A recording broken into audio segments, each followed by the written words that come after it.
Good morning, students. Let us continue with our physics session. Last video में हमने देखा था टॉपिक नंबर 10.4 के अकॉर्डिंग जो भी टर्म्स होती है कोहेरेंट एंड इनकोहेरेंट सोर्स क्या होते हैं वो मैंने आपको पहले समझाया था। उसके लिए हमने इंटरफेरेंस ऑफ वेव्स देखा था। ये वाला अगर दो वेव्स आ रही है एक पार्टिकल को जो डिस्प्लेसमेंट करा ये x1 और ये x2 आ रहा है ऐसा मान लो, ठीक है। वो कितना इंटरफेरेंस कितना डिस्प्लेसमेंट करवा रहा है वो ये 5 सेंटीमीटर अपवर्ड ये 2 सेंटीमीटर डाउनवर्ड। तो आपको क्या करना पड़ेगा, वेक्टर सम करना पड़ेगा। तो ये जो सुपरपोजिशन प्रिंसिपल है उसके अकॉर्डिंग हमने ये देखा था। मतलब ये कोई एक पार्टिकल है और वेव्स आ रहे हैं, ठीक है। उसके बाद मैंने ये बोला था ये वाला हमने देखा था कि अगर ये दो सोर्स है, दो लाइट सोर्स है, ठीक है। लाइट सोर्स क्योंकि हम वेव की बात कर रहे हैं, साउंड के वाला अपने 11th स्टैंडर्ड में देखा होगा, वैसा ही यहाँ पे लाइट सोर्स की बात हो रही है। S1 और S2 लाइट सोर्स है। ये एक पार्टिकल P है, इतना S1 x1 distance pass out करके यहाँ पे पहुँचा। S2 ने x2 डिस्टेंस पास करके ये वहाँ पे पहुँचा है। x2 is greater than x1। और जो वेव इक्वेशन होता है ये सोर्स का, लाइट सोर्स का, y1 is equal to a1 sine omega t plus k x, ये y2 is equal to sine omega t plus k x. जब यहाँ पे पहुँचता है तब उसका वेव इक्वेशन चेंज हो जाता है। लेकिन यहाँ पे जो नहीं चेंज हो रहा है वो क्या नहीं चेंज हो रहा है, तो एम्पलीट्यूड तो चेंज हो रहा है लेकिन ओमेगा टी के वो नहीं चेंज हो रहा है। K is equal to twice pi by lambda और ओमेगा 2 पाई एफ, तो ये दोनों चेंज नहीं हो रहे। क्या ओनली क्या चेंज हो रहा है, A1 A2 और यहाँ पे x1 x2, ठीक है। तो जो भी इक्वेशन हमें ये वेक्टर सम करके मिल रहा था ये मिल रहा था। यहाँ पे इसको हमने फेज बोला था। नेक्स्ट टर्म हमने देखी थी, मतलब ये क्या हो गया, वेव इक्वेशन हो गया, ठीक है। आपका फेज़ जो डिफरेंस है, फेज़ डिफरेंस क्या होता है, फेज़ डिफरेंस 5 होता है 2 पाई बाय लेमड़ा डेल्टा एक्स। उसके बाद रिजल्टेंट एम्पलीट्यूड फाइंड आउट करना है मुझे। रिजल्टेंट एम्पलीट्यूड यहाँ पे जब दो वेव पहुँचे तो यहाँ पे उसका रिजल्टेंट एम्पलीट्यूड क्या होगा, ठीक है। रिजल्टेंट एम्पलीट्यूड क्या होगा, एम्पलीट्यूड मैंने यहाँ पे आपको समझाया था कि ये हमारा एम्पलीट्यूड है, मैक्सिमम जो डिस्टेंस होता है, ठीक है। तो ये आपका एम्पलीट्यूड, फेज़ की बात मैंने यहाँ पे की थी। ये हमारा रिजल्टेंट एम्पलीट्यूड है, याद रखना।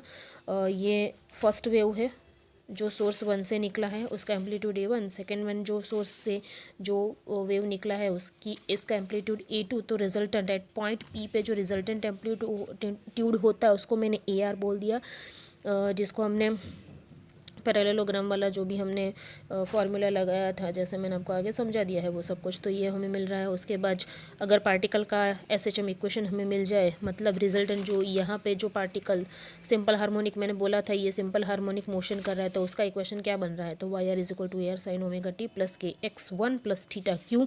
तो ये जो रिजल्टेंट जो भी है एम्पलीट्यूड वो A1 से कितना आगे है, मान लो थीटा आगे है, तो यहाँ पे प्लस थीटा कर लिया, ठीक है। और tan phi वो आपको पता है ना। कहानी यहाँ तक हमारी हो चुकी थी। स्टोरी क्या हुई थी, फेस डिफरेंस क्या है, रिजल्टेंट एम्पलीट्यूड क्या है और पार्टिकल का SHM क्या है।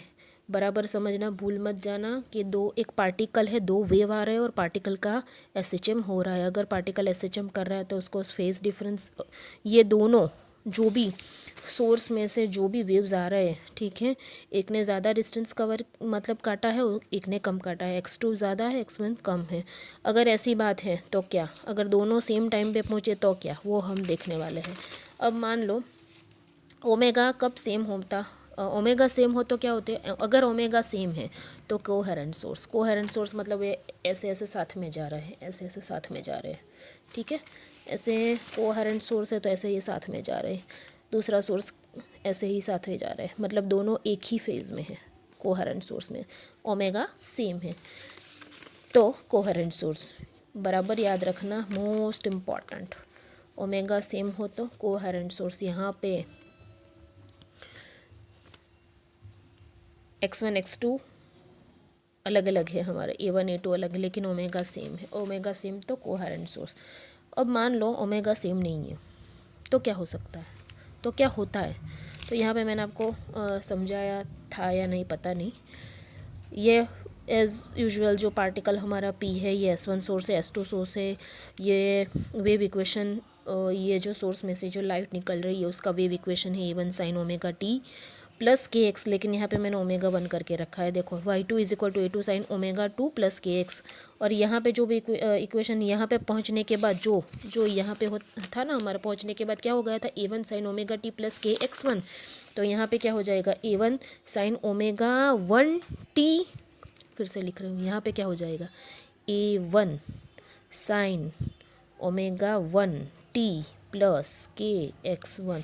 यहाँ पे इसका क्या इक्वेशन बन जाएगा, ये वाले का, तो A2 sine omega 2 T plus के x2।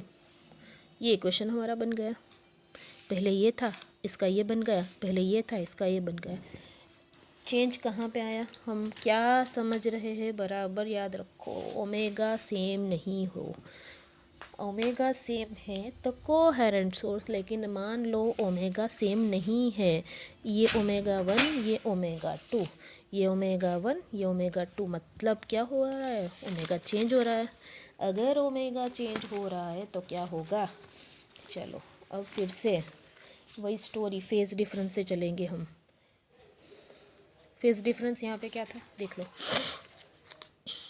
Omega sorry phase difference क्या था, 2 pi by lambda into delta x. यहाँ पे ओमेगा वाली कोई भी टर्म नहीं है, कौन सी टर्म है, path difference. Because of path difference we get phase difference, क्योंकि पाथ डिफरेंस आ रहा है उसकी वजह से फेज डिफरेंस आ रहा है। बराबर समझा, समझ लेना। यहाँ पे पाथ डिफरेंस की वजह से ही हमें फेज डिफरेंस, क्योंकि x2 x1 मिला, क्योंकि ये कम चला ये ज़्यादा चला, तो हमें क्या मिला, फेज डिफरेंस मिला। दोनों एक ही फेज़ में ऐसे नहीं जा रहे हैं, एक ऐसे जा रहा है तो दूसरे ने जर्नी दूर बाद में स्टार्ट की।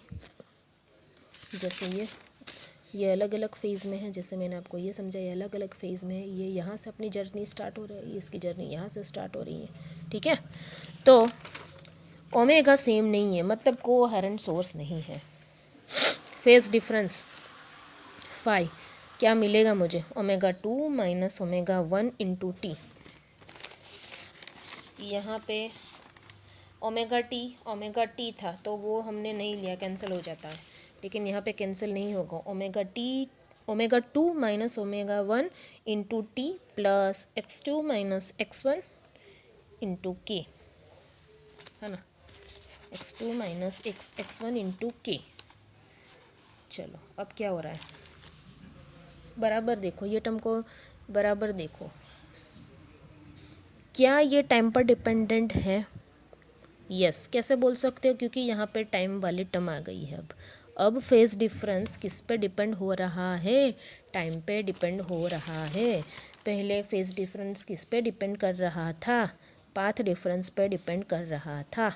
ये फेज डिफरेंस पाथ डिफरेंस पे डिपेंड कर रहा था, ये फेज डिफरेंस टाइम पे डिपेंड कर रहा है। अगर फेज डिफरेंस पाई पे डिपेंड कर रहा है तो जो हमें resultant amplitude AR square is equal to A1 square plus A2 square plus 2A1 A2 cos phi, देखो यहाँ पे फाई वाली टर्म आ गई। तो अगर ये चेंज हो रहा है तो ये चेंज आएगा, अगर ये चेंज आया तो एम्पलीट्यूड में चेंज आएगा। टीचर ये सब क्यों कर रहे हैं, देखते जाओ। अगर फाई चेंज हो रहा है तो एम्पलीट्यूड चेंज हो रहा है, एम्पलीट्यूड मतलब ये वाला एम्पलीट्यूड चेंज हो रहा है। हमें एक्चुअली जो भी चाहिए, जो भी मैं आपको समझा रही हूँ, ये यंग्स का जो एक्सपेरिमेंट है उसमें देखो कुछ ना कुछ स्लिट बन रही है। देखो ये S1 S2 सोर्स है, यहाँ पे है, पी पे जा रहा है, वही मैं समझा रही हूँ, ठीक है। जैसे यहाँ पे आपको लाइट डार्क पैटर्न मिल रही है, तो ये कोहेरेंट सोर्स कब लाइट मतलब ये ब्राइट ये ब्राइट डार्क क्यों मिल रहा है, वही मैं समझाने जा रही हूँ। तो कंफ्यूज्ड मत होना, जो भी समझा रही हूँ समझते जाओ, क्योंकि एम्पलीट्यूड चेंज हो रहा है। अगर एम्पलीट्यूड चेंज हो रहा है तो क्या होगा पता है, एट अ गिवन पॉइंट जो रिजल्टेंट एम्पलीट्यूड है, गिवन पॉइंट पे क्या होगा, यहाँ पे क्या होगा, या यहाँ पे मान लो यहाँ पे क्या होगा, तो एक ही पॉइंट में कभी आपको ब्राइटनेस नज़र आएगी, मतलब ब्राइट दिखेगा वो पॉइंट, कभी बार डार्क दिखेगा, ब्राइट दिखेगा डार्क दिखेगा, ब्राइट दिखेगा डार्क दिखेगा। लेकिन हमें तो क्या चाहिए, हमें तो ऐसी कुछ पैटर्न चाहिए, हमें तो ऐसी कुछ पैटर्न चाहिए जिसमें डार्क पॉइंट ऑलवेज डार्क रहे, लाइट पॉइंट ऑलवेज लाइट रहे, मतलब जो ब्राइटर है उसके बीच का ब्राइटर रहे, डार्क वो डार्क रहे, लाइट वो लाइट रहे, डार्क वो डार्क रहे। लेकिन अगर ओमेगा सेम नहीं है, जो यहाँ पे मैंने दिखाया, लेकिन ओमेगा सेम नहीं है, कोहेरेंट सोर्स नहीं है, तो क्या चेंज हो रहा है, फेज डिफरेंस चेंज हो रहा है, बिकॉज वो टाइम पे डिपेंड हो जाएगा। अगर फाई चेंज हो रहा है तो एम्पलीट्यूड चेंज हो रहा है, अगर एम्पलीट्यूड चेंज हो रहा है तो गिवन पॉइंट पे जो स्पॉट हो आपको मिल रहा है, कभी लाइट कभी डार्क, कभी लाइट कभी डार्क, तो जो एक डिस्टिंग्विश आपको इंटरफेरेंस पैटर्न मिलनी चाहिए वो नहीं मिलेगी। समझ में आ रहा है? जैसे मैंने आपको ये लाइट डार्क वाली बताई ना, वो नहीं मिलेगी।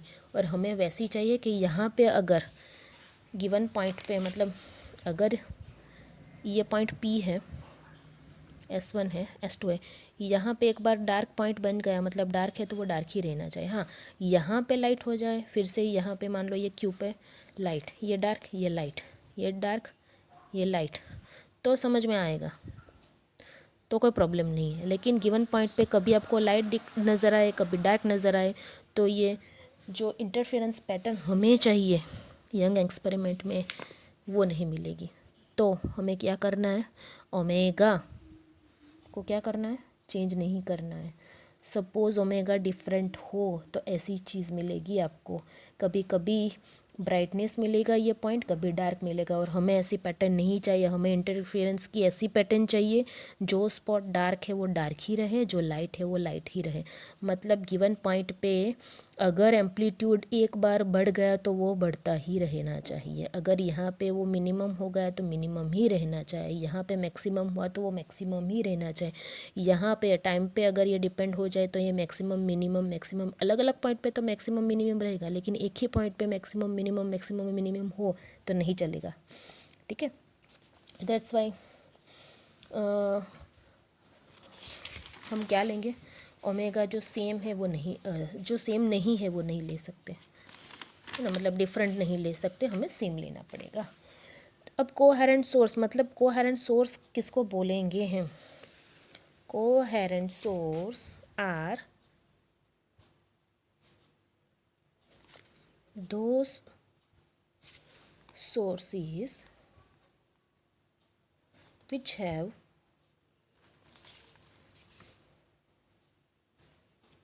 constant phase difference,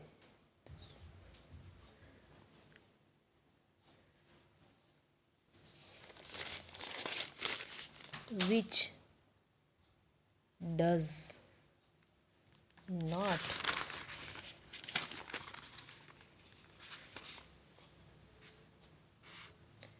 vary with time at a given place is called coherent source. अब समझ में आ रहा है?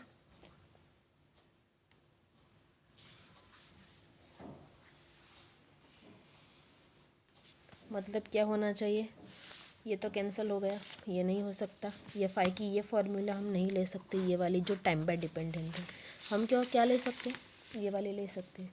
क्यों ये वाली ले सकते हैं, क्योंकि ये पाथ डिफरेंस, अगर ये दूर से मतलब इसने ज़्यादा डिस्टेंस कवर किया, इसने कम किया, कोई ये पॉइंट मिलेगा, यहाँ पे दूसरा कोई पॉइंट मिलेगा, यहाँ पे तीसरा कोई पॉइंट पे लाइट डार्क आपको जो भी इंटरफेरेंस पैटर्न मिलेगी। मतलब अगर आपको ऐसी लाइट डार्क इंटरफेरेंस पैटर्न चाहिए तो आपको फेस डिफरेंस यही लेना पड़ेगा, ये ले सकते, ये नहीं ले सकते।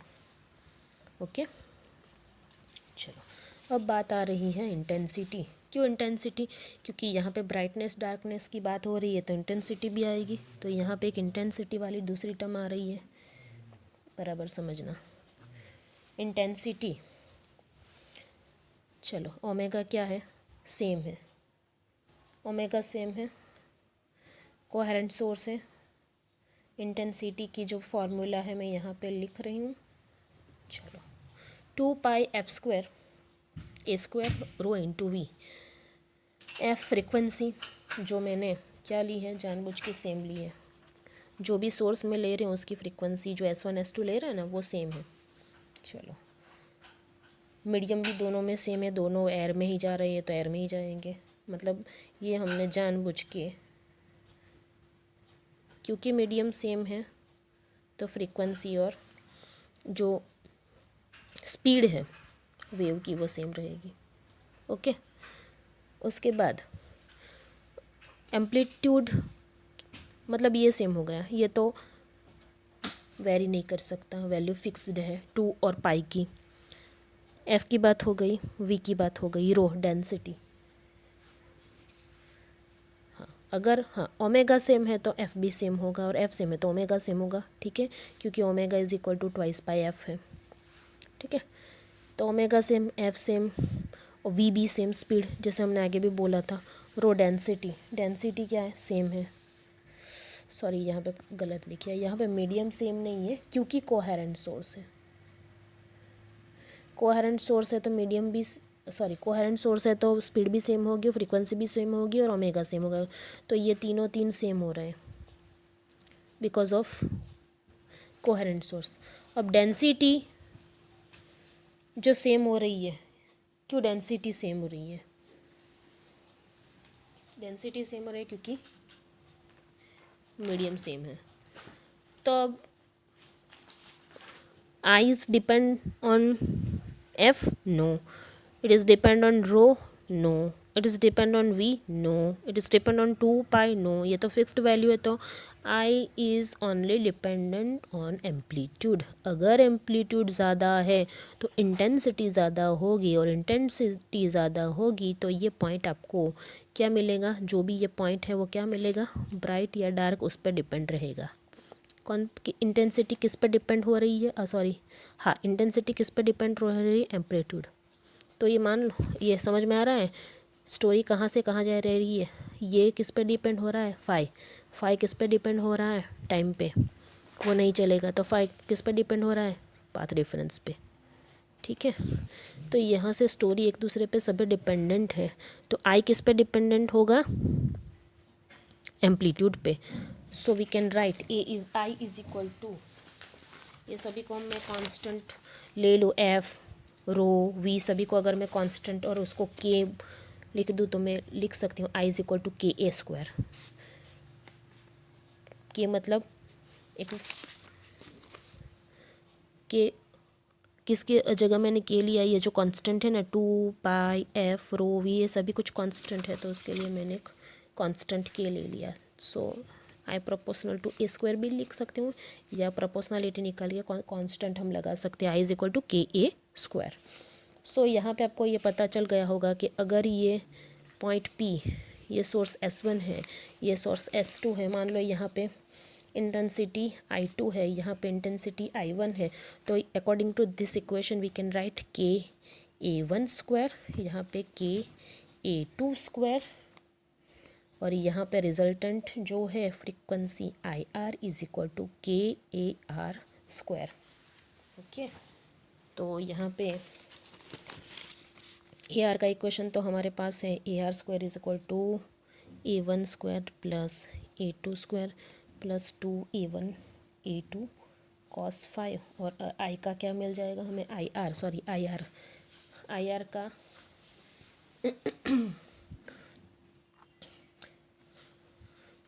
अगर मैं AR² को यहाँ से ले लूँ तो IR/K लिख सकती हूँ, यहाँ मैं लिख सकती हूँ IR/K is equal to AR²। तो मेरे पास AR² है तो उसके नीचे मैं क्या लिख सकती हूँ, IR/K। यहाँ पे लिख सकती हूँ I1/K प्लस I2/K प्लस 2। अब यहाँ पे क्या निकलना पड़ेगा, A1 है तो अंडर रूट जाएगा, 2 under root I1/K into under root I2/K into cos 5। A1 A2 की वैल्यू मैंने यहाँ पे रखी है। ठीक है, के राइट और लेफ्ट से कैंसिल हो जाएंगे, तो IR का क्या equation, I1 plus I2 plus 2 I1 under root I1 I2 cos phi. तो ये रिजल्टेंट जो इंटेंसिटी है, यहाँ पे जो इंटेंसिटी मिलेगी, यहाँ पे जो एम्पलीट्यूड मिलेगा, उसका इक्वेशन हमें मिल गया।